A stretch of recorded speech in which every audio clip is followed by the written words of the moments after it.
오늘 말씀의 제목을 유월절 양을 먹는 방법이다 이렇게 정해봤어요. 근데 지지난 주가 이제 됐는데 유월절에 대해서 지지난 주 주일날 말씀은 이 유월절은 구원이 시작되는 참으로 중요한 절기, 구원의 시작을 설명하는 그런 절기인 것을 말씀드리면서 이 이스라엘의 7절기 중에서 6월절이 이제 가장 중요하다. 왜냐하면 이 6월절은 구원이 시작되어지는 그런 절기란 말이에요. 그래서 6월절을 잘 이해한다는 것은 얼마나 중요한지 몰라요. 하나님께서는 이렇게 구원을 말씀으로만 설명하시질 아니하시고 예수님을 통해서 모든 그 구원의 이루어짐을 예수님을 통해서 다 알려주셨는데 예수님이 오셔서 하신 그 모든 일들이 구약에서 예표적인 사건을 통해서 다 미리 이렇게 설명을 해주셨었어요. 그랬는데 이제 구약 시대에는 그것이 구체적으로 어떤 것을 의미하는지 이렇게 잘 이해하지 못하고 있는 부분이 있다가 예수님이 오셔서 구약의 모든 말씀과 모든 그 예표적인 사건들을 그 예수님의 삶 가운데에 다 이루신 거죠. 다 이루시는데 그래서 우리가 구약 성경을 보면서 또 예수님의 삶을 보면서 또 예수님이 주신 말씀들을 우리가 생각하면서 우리들이 정말 잘 깨달아야 될 것은 하나님의 구원이에요. 하나님이 우리들에게 이렇게 구약에 예수님 오시기 전에 몇천 년의 역사를 주시고 아브라함을 선택하고 이런 모든 사건들 그리고 예수님까지 모든 사건들은 하나님이 우리들에게 주시고자 하시는 그 구원을 설명하시기 위한 그런 사건들이었다는 것을 우리가 그런 맥락을 이제 잘 잡고 성경을 봐야 돼요. 그래서 우리가 성경을 볼 때에 모든 포커스는 구원에 있다. 이런 모든 포커스는 구원에 있는 거예요. 그리고 그 모든 구원을 이루신 분이 예수님이시라는 거. 그래서 구원은 곧 예수님이죠. 그래서 우리가 구원을 이해하고 그러기 위해서 예수님을 이해하고 그러는 가운데 하나님이 우리들에게 정말 우리가 받게 되기를 원하시는 것은 구원인데 신앙생활을 이렇게 아무리 해도 이 구원을 받지 못하게 되는 경우도 많이 있을 수 있단 말이에요. 구원을 잘 이해하지 못하고 그런 구원에 그 이르지 못하는 경우가 많이 있을 수 있어요. 그래서 하나님께서는 이 구원의 모든 것을 예수님을 통해서 보여주셨는데, 그러니까 이 구원은 예수님과 같이 시작을 해야 되고 예수님과 같이 맞춰지는 것이 구원에 이르는 길이에요. 그래서 예수님은 나를 따르라 이렇게 말씀하셨어요. 그런데 이러한 그 구원의 도를 좀 더 자세하게 이렇게 설명해 주시기 위해서 우리에게 절기라는 것을 주셨다는 것을 지지난주에 말씀드렸어요.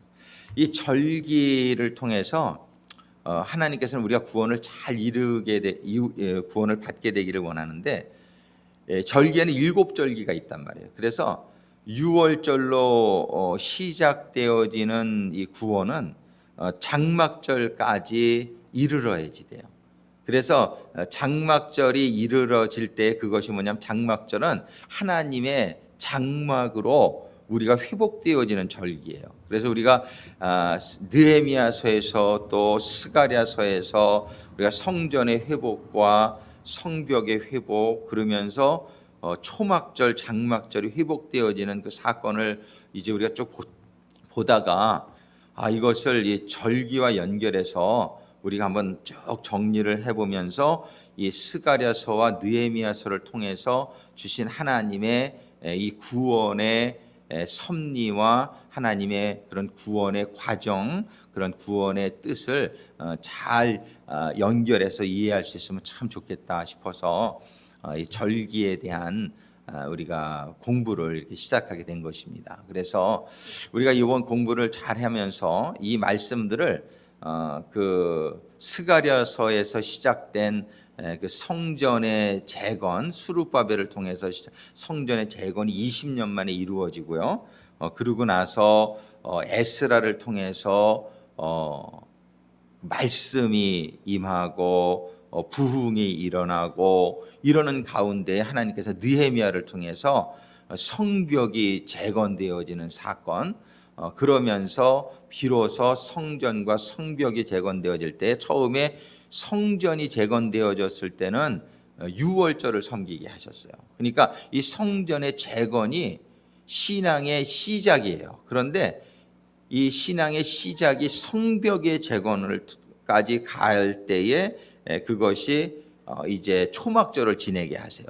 성벽이 재건. 여러분들 성경을 한번 가만히 읽어보세요. 이게 하나님의 성경은 참 놀라워요. 하나님의 말씀은 하나도 이렇게 그냥 예사롭게 뭐 이렇게 우연히 하나님의 말씀 한 말씀 한 말씀을 배치한 것이 아니라는 것을 우리가 이렇게 보면 볼수록 깨닫게 되고, 그걸 깨달으면서 놀라는 거죠. 야, 정말 이건 하나님밖에 지으실 수 없는 책이다. 이 세상에는요, 책이, 여러분들 책을 보면 뭐 세븐스 에디션, 뭐 텐스 에디션 책을 진 다음에 사람이 쓴 책은 항상 보다 보면 또 부족함을 느껴서 수정하고 이렇게 하는 게 일반이죠. 그래서 에디션이라는 게 항상 있어요. 근데 이 세상에 아마 시간이 지나면서 에디션이 없는 책, 뭐 쓰고 나서 그 다음에 볼 기회가 없어서, 에디션할 기회가 없어서 그냥 맞춰지는 책들 말고 그 사람이 계속 연구를 하는 가운데 시간이 지났는데 에디션이 안 된 책은 아마 거의 없을 거예요. 왜냐하면 사람은 완벽하지 못하기 때문에 쓰고 나서 보면은, 여러분들 그렇잖아요. 제가 옛날에 오미애 사관한테 연애스 편지 쓴 거 이렇게 지금 보면은 얼마나 유치한지 몰라. 그게 그때 당시에는 막 정성을 들여서 막 썼단 말이에요. 그랬는데 시간 지나고 나서 보니까 너무 유치한 거죠. 그죠? 그런 거 많잖아요. 우리가 옛날에 이렇게 써놓은 글들 이렇게 보면은 참 유치하고. 그러니까 우리가 사람은 이렇게 성숙이 된단 말이에요. 그래서 옛날 거를 보면 아유, 이렇게 좀 잘 못 썼구나, 좀 그래. 근데 성경만큼은 에디션이 한 번도 없는 유일한 책이란 말이에요. 이게 지금 쓰여진 지가 몇 년입니까? 창세기가 쓰여진 거는 BC 1500년 경이니까 한 3500년 전부터 시작해서 마지막 요한계시록이 쓰여진 것은 AD 한 100년 정도, 그래서 한 2000년 정도 이렇게 전에 완성이 된 이런 책들인데, 한 번도 에디션이 없는데 이 책 성경을 보면 여러분들이 자꾸 읽을 때에 성경은 정말 여러분들이 자세히 읽어봐야 돼요. 자세히 이렇게 막 소설책처럼 사람이 쓴 책처럼 그렇게 읽으면은 이 성경을 절대 깊이 있게 이해할 수가 없습니다. 그래서 성경은 그저 아주 묵상하라. 이 묵상하라는 말은 뭐냐면은 되씹다 이런 뜻이에요. chewing이라는 뜻을 가지고 묵상한다는 말. 그러니까 하나님의 말씀은 소가 왜 미가 이렇게 두 개잖아요. 이쪽에서 씹다가 또 이쪽으로 넘겨 또 되씹고 또 되시기는 소화를 시키잖아요. 그래서 하나님의 말씀은 주야로 묵상하는 자가 복이 있다. 여기서 이 메디테이션이라는 말이 원래의 뜻이 되씹다라는 말이에요. 하나님의 말씀은 절대로 이렇게 양적으로 여러분들이 막 읽어나가신, 그것도 뭐 유익해요. 그렇지만 음식을 많이 막 집어넣는다고 해서 소화가 되는 게 아니잖아요.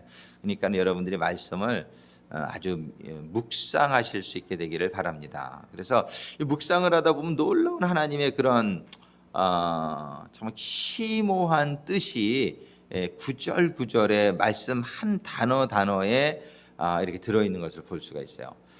요즘 보면은 그 영어본 NIV라든지 한국의 이런 개역 개정이라든지 이런 책들을 보면 아주 중요한 말씀들을 이렇게 생략한 부분들이 굉장히 많아요. 그래서 제가 요번에 한국 가서 이 킹 제임스 버전을 제가 좀 사왔는데, 그 참 안타까운 것이 아주 중요한 부분들을 이런 뉴 인터내셔널 버전의 영어 버전에 보면은 아주 중요한 부분들을 많이 이렇게 생략하고 빼먹고 그런 것들이 의도적으로 이루어진 것을 이렇게 발견하게 됩니다. 그래서 여러분들이 가능하면 킹 제임스 버전을 보시는 거 참 좋습니다. 그래서 한국 성경도 요즘은 그런 거에 영향을 받아가지고 생략 이렇게 써 없음 뭐 이렇게 써 있는 것들이 가끔 보면 있을 거예요. 그런데 가능하면 킹 제임스 한영 대역을 구하셔서 보시기를 권해드려요. 왜냐하면 한 말씀 한 말씀이 너무나 소중한데 이 말씀을 막 중요한 부분을 이렇게 빼먹은 부분들이 많이 있어요. 그걸 제가 고구만 연구해서 책이 나온 책이 있는데 엄청 많아요. 일반 우리가 읽을 때는 그걸 잘 드러나지 않는 부분들이 이렇게 자세히 보다 보면은 그런 부분들이 많은 것을 보게 됩니다. 그래서 요즘은 그 여러분들이 그 핸드폰에 이렇게 보면은 거기에 성경을 다운로드를 받아서 보실 수 있으니까 굳이 이렇게 성경을 안 사시더라도 다운로드를 받아서 영어 성경은 킹 제임스 버전. 그래서 제가 여러분들 카톡방에 올리는 글도 항상 가능하면 킹 제임스 버전으로 거의 다 올려요. 그 이유가 이제 킹 제임스 버전을 보시길 원하는 그 마음이 있고, 그 다음에 지금 제가 가지고 있는 거는 한글 킹 제임스 버전이 없어서 개역 성경으로 올리는데 그 가능하면 그거를 다운로드 받을 수 있으면은 한글도 킹 제임스 버전으로 보시기를 권해드립니다. 그래서 하나님의 말씀이 이렇게 조금 더 누락이 없어야 되겠다는 거죠. 그래서 우리가 지금 이 절기의 얘기를 우리가 쭉 하고 있는데, 이 일곱 절기가 가만히 우리가 살펴보면은 절대로 구원은 말로만 하나님 믿습니다 이렇게 해서 구원이 되는 게 아니라는 것을 우리가 보게 돼요. 우리가 믿는 믿음이 생활 속에서 행함이 따라지지 아니하면 야고보서 2장 17절에 하나님께서는 분명히 말씀하신 것처럼 정말 행함이 없는 믿음은 그 자체가 죽은 것이라 이렇게 분명히 말씀하고 계시거든요. 근데 우리가 성경에 이렇게 말씀이 있음에도 불구하고 이런 것들은 부담스러우니까 별로 생각을 안 하고 어떤 말씀을 생각하냐면 너희들이 입으로 시인하면, 마음으로 믿고 입으로 시인하면 구원을 받았느냐, 이런 말씀만 생각을 해요. 그러니까는 나 마음으로 믿고 입으로 시인했어, 그러니까 나 구원 받았어, 이렇게 그냥 자기 마음에 그거는 다 부담이 없거든.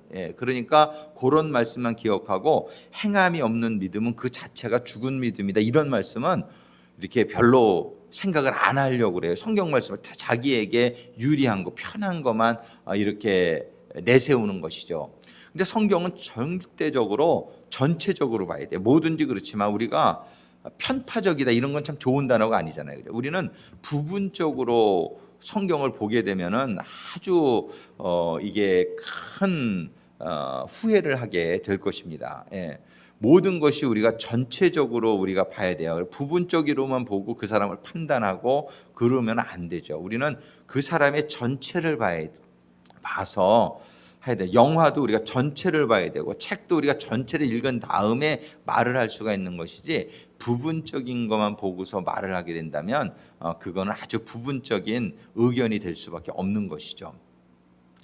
이번에 제가 한국 가서 또 우리 동창들을 만나가지고서 이제 좀 전도할 기회가 있었는데, 얘는 대학원까지 철학을 전공하네요. 철학을 전공했는데 굉장히 이제 철학적이죠.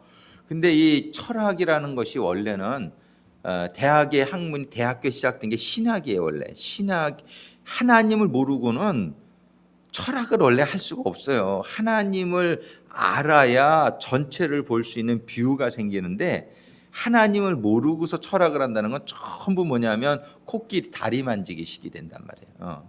그러니까 얘네들이 알 수가 없는 거죠. 철학자들의 고민이 뭐냐면, 신앙이 없는 철학자들의 전부 고민은 모르겠다라는 거예요. 모르겠다는. 아무리 공부를 해도 모르겠다라는 거예요. 모르죠. 그래.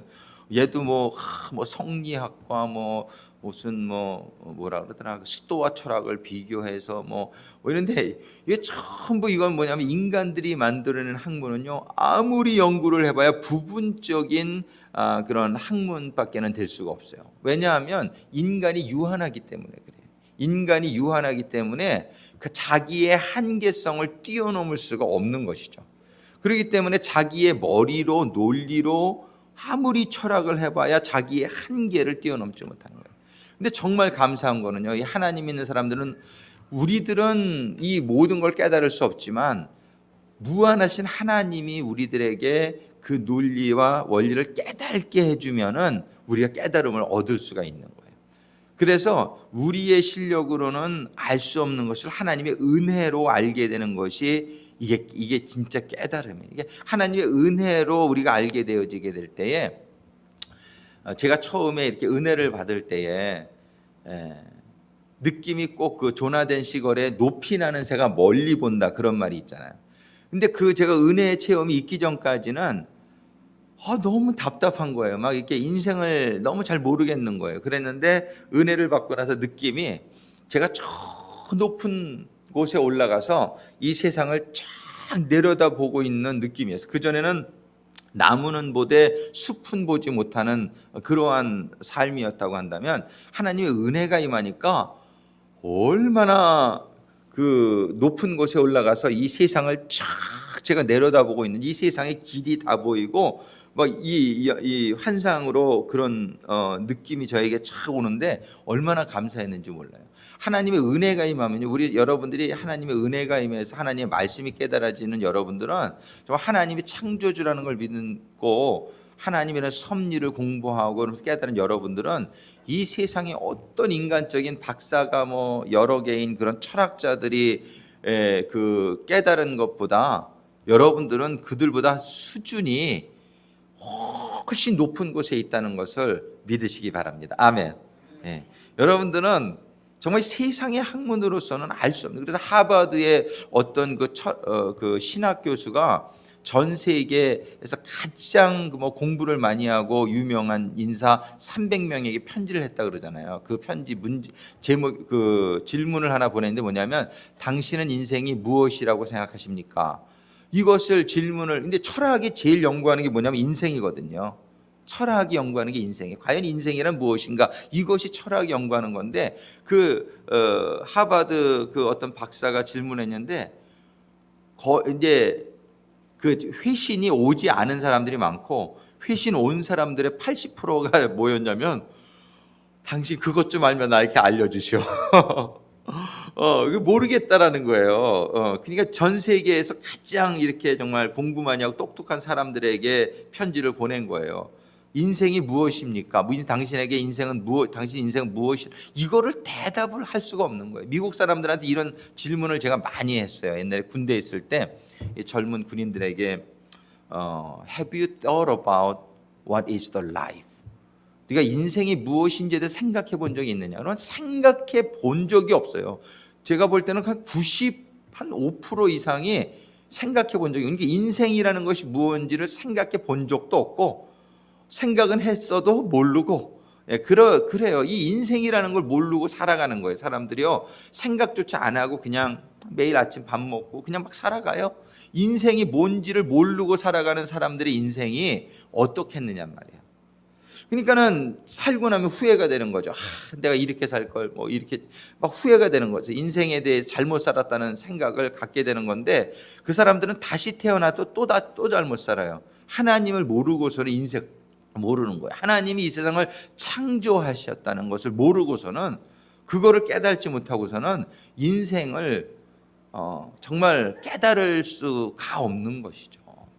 그래서 그 친구한테 참 이렇게 여러 가지 이해할 수 있는 언어로 참 많이 설명을 하고자 했는데, 참 기도할 뿐이죠. 이 자기들의 생각이 너무나 이렇게 가득 차 있는 사람들은 더 힘든 것 같아요. 자기네들은 논리로 가득 차 있으니까.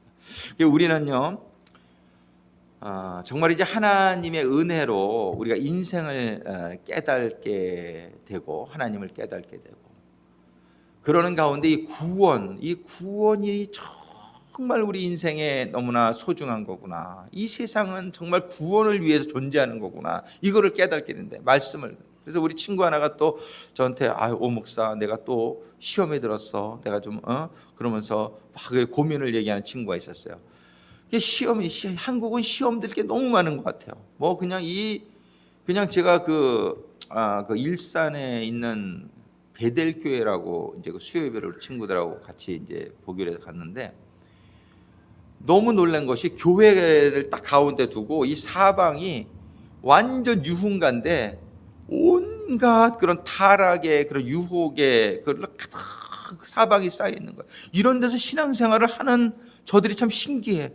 이야, 이 소돔과 고모라 같은 데서 저들의 신앙을 지키기가 얼마나 힘들겠는가. 그 친구가 그 일산 베델교회를 다니는 친구인데 그냥 그런 고민을 얘기하는 거예요. 참 이렇게 내가 또 시험에 빠진 것 같아. 이렇게 막 힘들어. 어떻게 해야지? 그 어떻게 해야 되냐? 이게 정말 이 구원, 신앙생활에 내가 목숨을 걸지 않고는 안 된다. 그 친구한테 그런 얘기를 했어요. 이게 신앙생활을 그냥 대충 이렇게 이 신앙생활이 어떤 액세서리 같이 이건 절대 신앙생활이 되지를 못해요. 이 신앙, 이 구원이라고 하는 것은 그렇게 해서 그래서 하나님은 최고의 그 계명을 뭘 주셨냐면 너희는 마음을 다하고 목숨을 다하고 뜻을 다하여 하나님을 사랑하라. 이러지 않으면은요, 이 일계명이 이루어지지 않으면은 신앙이 안 되는 거예요. 제가 이렇게 친구 얘기를 하다 보니까 우리 친구가 또 듣겠네. 아주 우리 친구들이 제 설교 듣는 애들이 많더라고요. 그래가지고 막 1년 전 설교부터 하나님은 누구신가부터 다 들었더라고. 다 듣고 이러고서는 그래서 참 또 걔 엄마도 듣고 그래서 우리 친구가 이것도 들을 거야. 우리 친구가 근데 참 그 친구랑 이렇게 얘기하면서 제가 이제 많은 또 친구들이니까 좀 편한 얘기들을 많이 하잖아요. 우리 성도님들은 또 저에게 조금 체면 차리시느라고 이렇게 좀 편하게 못 하시는 부분도 친구들을 만나니까 뭐 장로도 있고 뭐 집사도 있고 근데 이런 마음 편한 얘기를 다 하니까 제가 신앙생활이 참 쉽지 않다는 것을 이렇게 또 한번 알게 된단 말이에요. 근데 뭐 저부터도 그렇고요. 근데 신앙생활이요 너무 쉽게 생각해요. 그렇게 만들었어요. 수많은 목회자들이 신앙생활을 너무 쉽게 설교했어요. 그저 마음으로 믿고 입으로 시인하면 구원받습니다. 여러분들 평안하세요. 여러분들 구원받았습니다. 이런 설교를 얼마나 많이 하고 있는지 몰라요. 그런데 성경이 그렇게 얘기하고 있느냐 말이에요. 성경은 뭐라고 얘기하고 있냐면요. 너희는 정말 마음을 다하고 목숨을 다하고 뜻을 다해서 하나님을 사랑하지 않으면 안 된다는 거예요.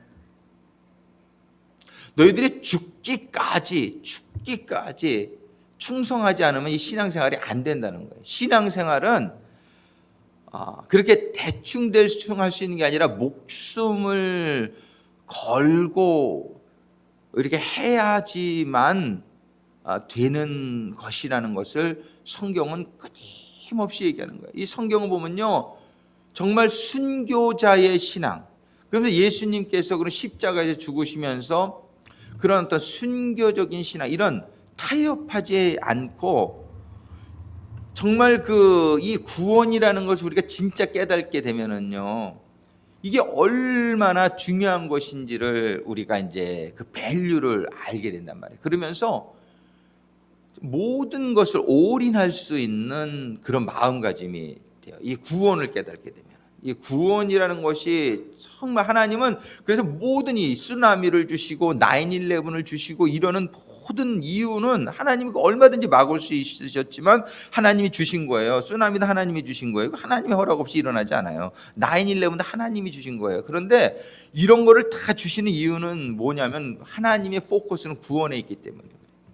하나님은 이 세상을 잘 먹고 얼마든지 잘 살게 해줄 수가 있으세요. 그러나 잘 먹고 잘 살게 해줌으로 말미암아 사람들이 이 신앙생활을 잘하면 너무 좋은데 10중 8구는 그렇지 못하단 말이에요.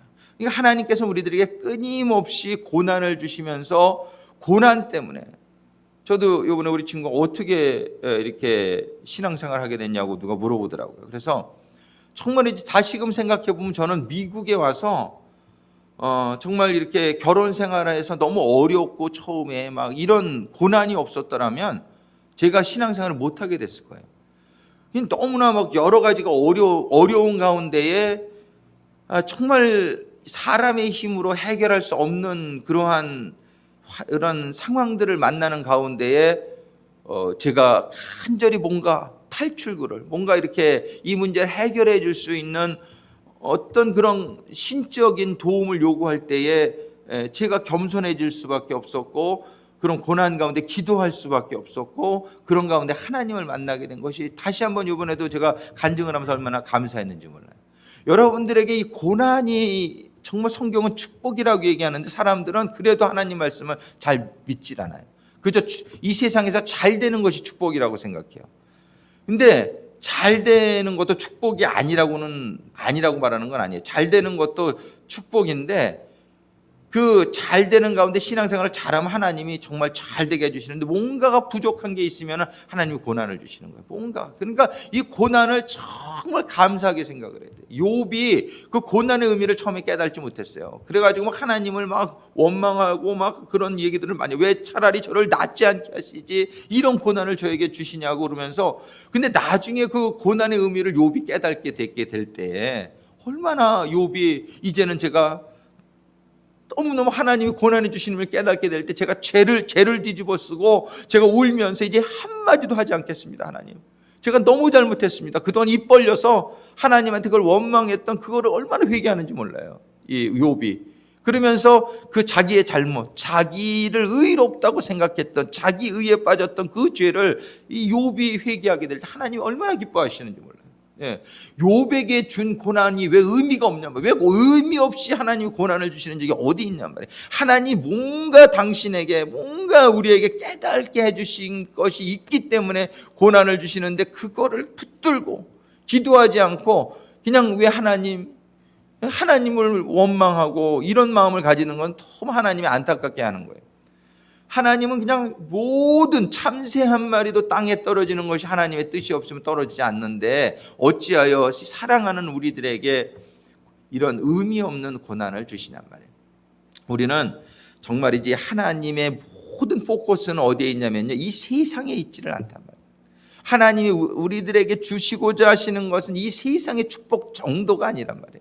우리가 받을 영원한 축복에 비하면 이 세상의 축복이라는 것은 정말 만만분지의 일도 안 되는 분량이에요. 이 세상에 영원한 세계에 비하면 이 세상의 100년이라는 삶이 얼마나 짧은 삶이냐 말이에요. 그럼에도 불구하고 사람들은 너무 이 하나님의 뜻을 헤아리지 못하고 이 세상에서 그저 여기 이게 잘 되면 내가 축복받는 것 같고 여기가 안 되면 내가 뭐 하나님한테 미움받는 것 같고 아니란 말이죠. 하나님은 모든 일을 합력해서 선을 이루시기 위해서 우리에게 그저 모든 과정 속에서 어떻게 해서라도 우리가 구원을 깨닫고 구원의 삶 안으로 들어오게 하기 위해서 우리에게 역사하신다는 것을 그런 깨달음으로 사시게 되길 주님의 이름으로 축원합니다. 우리는 감사할 것밖에 없는 거예요. 왜? 하나님은 살아계시니까. 그저 전지전능하신 하나님이 살아계신데 그 하나님이 모든 것을 God is in control, He is in control. 하나님이 모든 것을 컨트롤하시는데 믿음이 없기 때문에 우리가 불안해지고 우리가 참 이렇게 감사하지 못하는 거예요. 우리는 하나님은 살아계시고 하나님은 만사를 주관하시고 나를 머리카락까지 다 세실 정도로 아시고, 그런 하나님이 나의 조금이라도, 하나님은 졸지도 아니하시고 주무시지도 아니하시는 하나님이 나의 상황을 모르시냐, 나의 상황을 모르시냐. 그러니까는 하나님에 대한 믿음이라는 것은 뭐냐 하면 그 하나님을 믿는 거예요. 그래가지고 내가 일어나는 모든 일은 지금 뭐냐면 나에게 유익하기 때문에, 나에게 구원을 깨닫게 해주시고 나를 구원 안으로 들어오게 해주시기 위한 과정이라는 것을 우리가 확실히 믿는 가운데에 우리들의 모든 상황을 감사할 수 있게 되기를 주님의 이름으로 축원합니다. 이 믿음이 있는 자는 그래서 모든 일에 감사하게 돼요. 하나님께서는 이런 하나님의 모든 포커스는 구원에 있다는 걸 알게 해주시기 위해서 이스라엘 백성들에게 이 7절기를 주시면서 이 절기를 매년 지켜라. 근데 이 절기의 의미를 깨닫게 해주시고자 하시는 것이 하나님의 뜻이랍니다. 이 절기를 통해서 너희들이 나의 구원의 섭리를 깨닫게 되기를 원하신다. 6월절은 그 첫 번째 절기인데 얼마나 중요한 건지 모르는 거예요. 6월절이 없이는 나머지 6절기는 갈 수가 없는 것이죠. 근데 6월절에 참여할 수 있는 자에 대해서 지난주에 설계했다면, 이 6월절은 너무나 중요한 거지만 아무나 다 6월절에 참여할 수 있는 건 아니란 말이에요. 자격이 있어야 참여하는 거예요. 여러분들 예수님이 주신 예화 중에서 사람들을 초대했는데 예복이 준비되어 있지 않은 사람을 예수님이 쫓잖아요. 그죠? 너 예복이 어디 있느냐? 준비하지. 내쫓아라. 이 예복이 준비되어 있지 않으면 하나님의 그 뱅쿠엣에 참여할 수가 없는 거예요. 우리는 이 구원이라는 것이 하나님의 은혜로 주시는 거지만, 하나님의 사랑으로 주시는 거지만, 제한 없이 주시는 것이지만, 그 구원을 받을 수 있는 자격이 있어야 돼요. 이 자격이 없으면 못 받는. 근데 자격은 한 가지예요. 그게 뭐냐면 믿음이에요. 신앙생활은 믿을 신자 아니에요. 이 신앙생활은 믿음으로 시작해서 믿음으로 끝나는 건데, 믿음이 우리가 생각하는 마음으로 믿는 것만 믿음이 아니에요. 그거는 믿음의 시작이에요. 믿음은 말씀을 들을 때에 믿음이 생겨요. 말씀을 들을 때에 믿음이 생기는데, 그 믿음의 완성은 뭐냐 하면 행함으로 이루어지는 거예요. 그래서 이 유월절에 참여할 수 있는 자는, 제가 4번의 유월절을 하나님께서 너희들이 이제 유월절을 우리가 드릴 수 있는 사건이 4번이 나온단 말이에요. 잘 드린 사건이. 한 번은 애굽 처음에 유월절은 애굽에서 나올 때란 말이에요. 두 번째 유월절은 뭐예요? 여리고, 요단강을 건너서 여리고성 전에 길갈이라는 곳에서 하나님이 유월절을 드리게 한단 말이에요. 그 다음에 세 번째가 요시야 왕 때에 성전의 회복이 이루어졌을 때 유월절을 지내게 하세요. 그 다음에 네 번째가 이 스룹바벨의 성전 재건 후에 유월절을 지내게. 딱 이렇게 4번밖에는 성공적인 유월절을 지낸 적이 없어요. 근데 이 유월절을, 그러니까는 이 이스라엘의 역사가 몇천 년인데 왜 요 4번만 성경에서는 유월절을 드릴 수 있도록 하셨냔 말이에요. 이 유월절을 아무나 드릴 수 있는 게 아니에요. 이 구원은 아무나 받을 수 있는 게 아니에요. 자격이 있어야 받아요. 그럼 공통적으로 여기가 뭐냐면 이 유월절을 드릴 수 있었던 애굽에서와 여리고 성전에서와 요시야 왕 때와 스룹바벨, 이들이 어떻게 유월절을 유월절을 어떻게 해서 저들이 드릴 수 있었느냐? 첫 번째는 뭐냐면 저들이 믿음으로 그 유월절의 어린 양의 피, 애굽에서는 그 유월절의 어린 양의 피, 그 피로써 저들이 성결함을 받은 자가 되었다는 거예요. 이게 없이는 유월절에 참여할 수가 없어요. 이 예수의 피, 할례 받은 자만 유월절을 드릴 수 있다. 구약 성경에서 그렇게 얘기해요. 할례 받은 자. 이 할례가 무엇을? 이 피의 약속이란 말이에요. 예수의 피를 깨닫지 못하고는 구원이 시작이 안 됩니다. 그냥 교회 다녀서 예수의 피 찬양도 하고 막 고맙지, 예수의 피 고맙지 이런다고 해서 되는 게 아니에요. 이 예수의 피가 정말 나에게 깨달아지는 가운데 구원이 시작되는 거예요. 내가 이 예수의 피가 지식적으로 아는 것이 구원의 시작이 아니에요. 이 예수의 피가 내가 정말 깨달아져야 돼요. 지식적이 아닌 감동으로, 예수의 피 할 때 내 눈에서 눈물이 뚝뚝 떨어질 수 있는 정도. 이 예수의 피, 예수의 피의 의미, 하나님의 독생자의 피의 의미를 내가 정말 깨닫고 정말 감사하느냐 말이에요, 내가. 예. 그래서 이 예수의 피, 이거 없이는 이 구원이 시작이 안 돼요. 얼마나 이것이 중요한 것인지 몰라요. 교회를 많이 다니셔도 예수의 피를 깨닫지 못하고 그냥 이렇게 나오시는 성도님들이 얼마나 많은지 모른단 말이에요. 예수의 피를 모르니까 교회에 와서 컴플레인을 해. 예수의 피를 모르니까 그저 교회가 무슨 개떡 같아, 그냥 부담 주는 곳이고.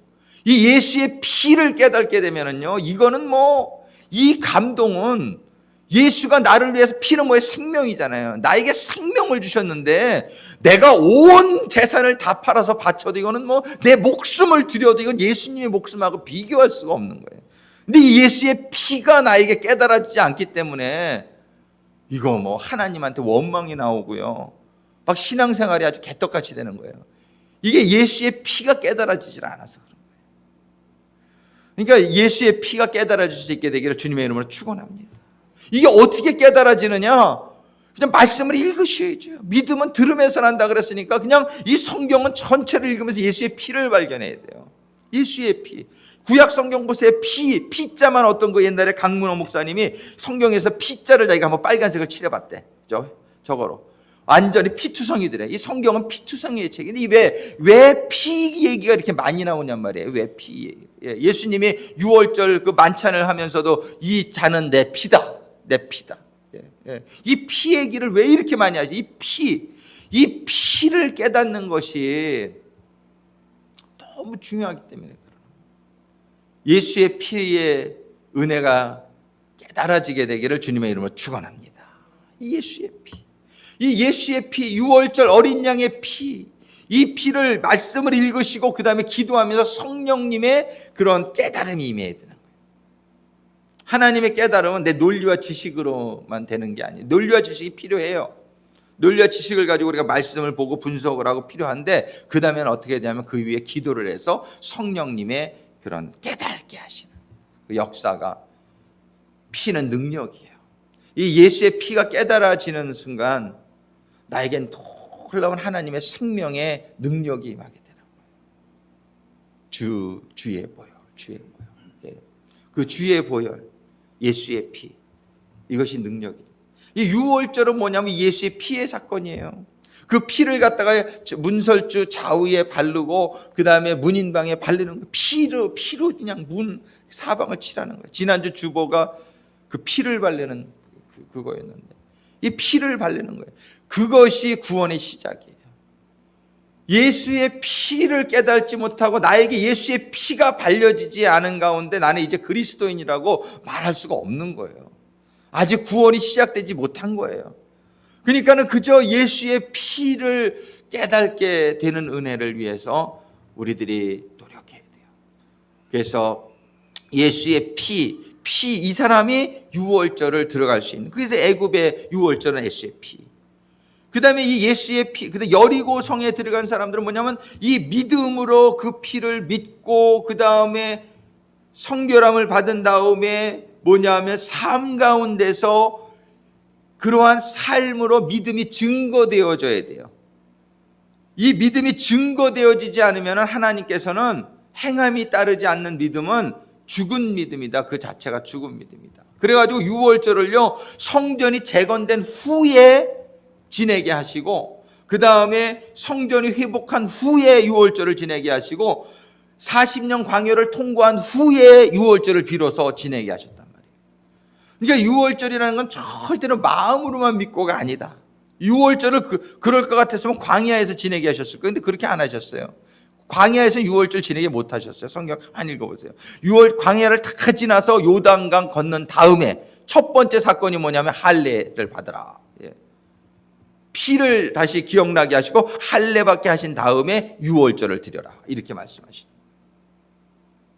그러니까 우리의 믿음은 우리가 하나님을 믿는 가운데에 하나님의 사랑을 깨닫고 하나님의 은혜를 깨닫고, 그리고 내가 이제는 구원이 시작된 자로서 내가 살아야 되겠구나, 이제는 하나님의 말씀대로 살아야 되겠구나. 지난주에 말씀에도 보면은요, 스룹바벨의 말씀 가운데 1장에 모든 이방의 더러운 것을 버리고 오직 여호와만을 구하기로 작정했다. 이렇게 오직 여호와만을 구하기로 작정하고 그 바벨론을 떠난 자들에 의해서 성전이 재건되게 하시고, 재건된 다음에 유월절을 지내게 하시는 거예요. 요시야 왕 때도 뭐라고 기록하시냐면 모든 우상 숭배를 제거하고 오직 하나님만을 따르기로 결심한 자들에 의해서 그 성전이 회복되어지고 그들에게 유월절을 지내는 축복이 임하게 돼요. 여리고 아까도 얘기했지만 광야를 통과하여 약속의 땅에 이른 자, 애굽 때도 마찬가지예요. 그 피를 바른 사람들은 어떤 사람들이냐면은 이제 유월절이 지나면 내일 떠나기로 다 준비된 자들이에요.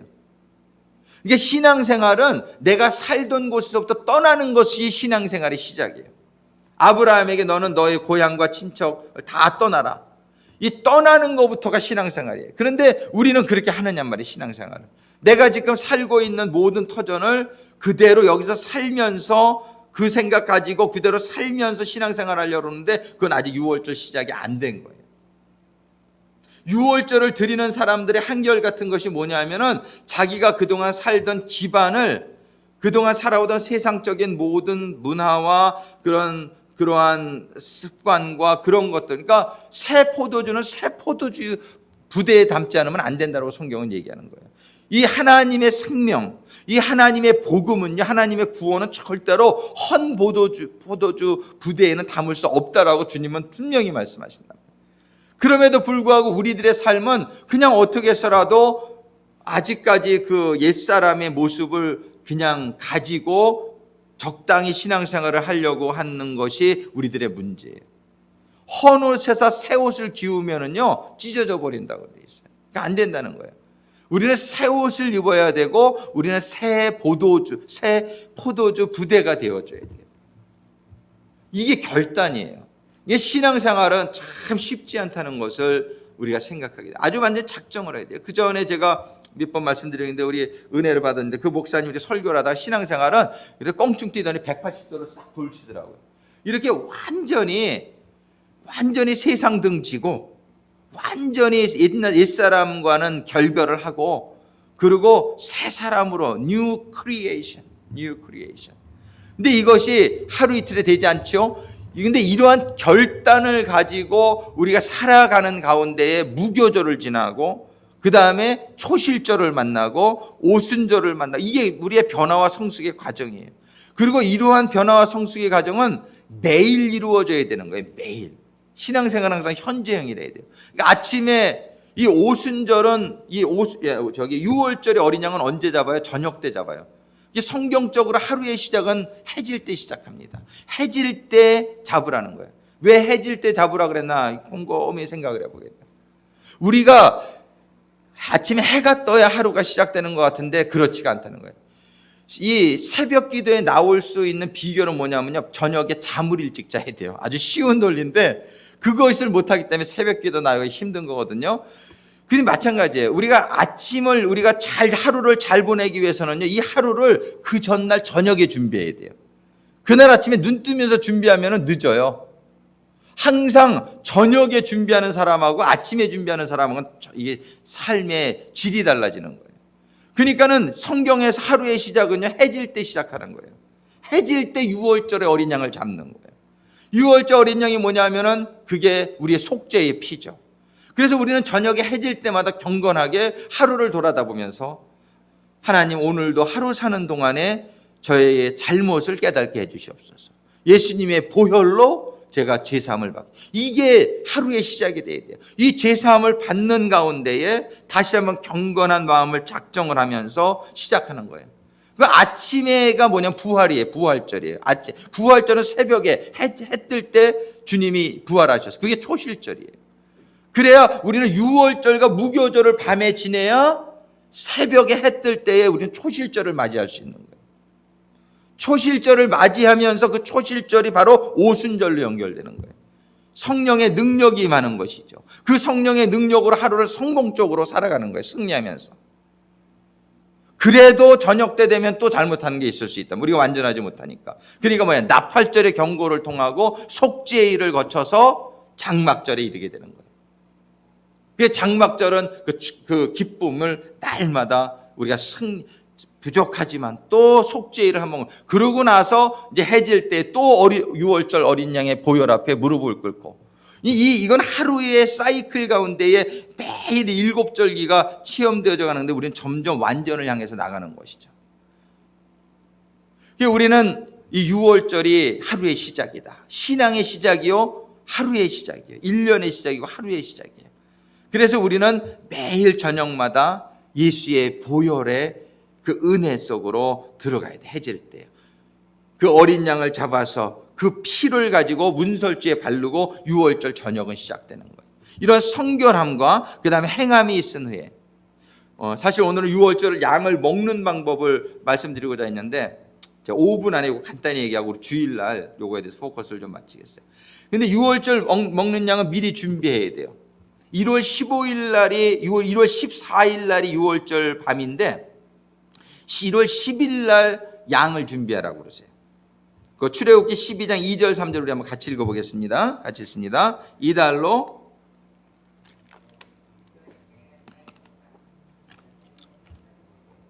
너희는 이스라엘 회중에 고하여 이르라. 이달 열흘에 너희 매인이 어린 양을 취할지니 각 가족대로 그 식구를 위하여 어린 양을 취하되. 그래서 이제 종교력과 이제 종교력을 얘기하는 거예요. 이 첫 달은요. 그래서 이스라엘은 그 일반 달력이 있고 종교력이 있는데 이 종교력은 하나님이 주신 이 절기를 시작하게 하는 거 종교력이에요. 그런데 종교력이 한 3, 4월쯤 돼요. 1월 달이 일반 캘린더에서는. 근데 1월 그 종교력 이달 열흘에. 근데 종교력이 왜 6월절을 14일 날 1월 1일 뭐 이랬으면 더 좋을 텐데 왜 14일 날 유월절을 지키라고 하셨을까? 그 이유가 있어요.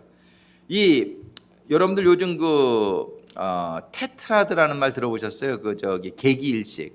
그래서 블러디 문, 요즘 이걸 많이 이렇게 굉장히 2년에 걸쳐서 이 블러디 문이 4번 생긴다 그러죠. 9월 며칠 날 또 블러디 문이 20 며칠 날 생긴다고 그래가지고 이제 많은 사람들이 큰 어떤 그 재앙이 올고, 우리 성경에 보면 요엘서 2장에 달이 피로 변한다, 핏빛을.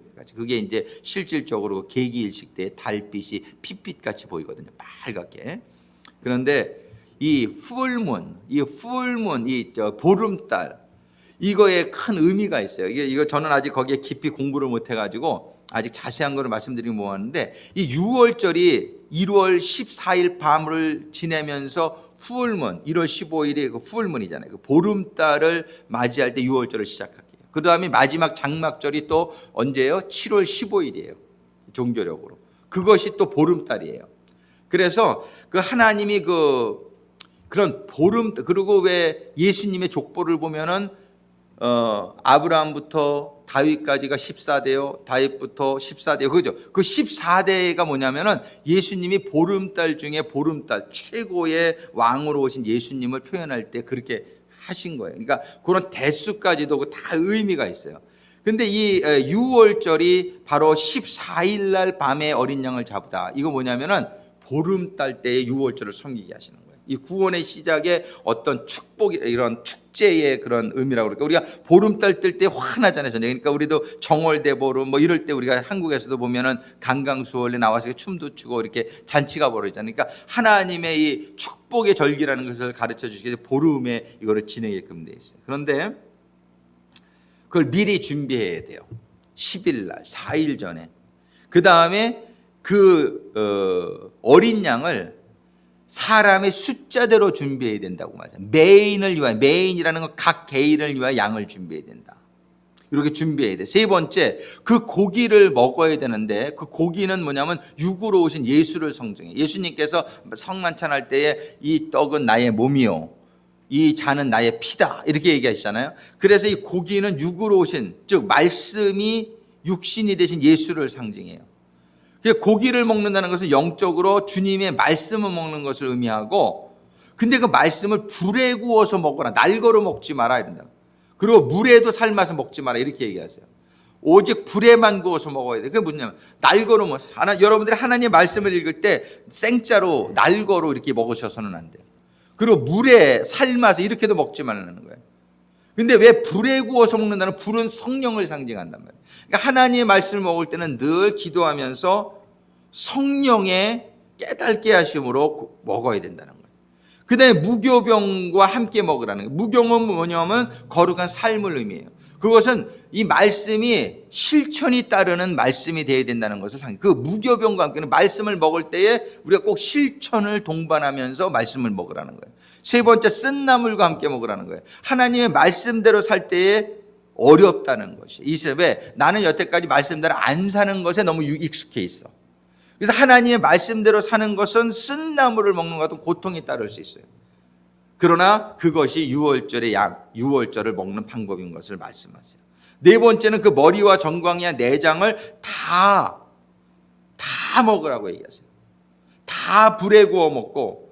그러니까 하나님의 말씀은 부분적으로 읽으면 안 되고 성령의 깨닫게 하심 가운데 모두 다 전체적으로 먹어야 함을 말씀하세요.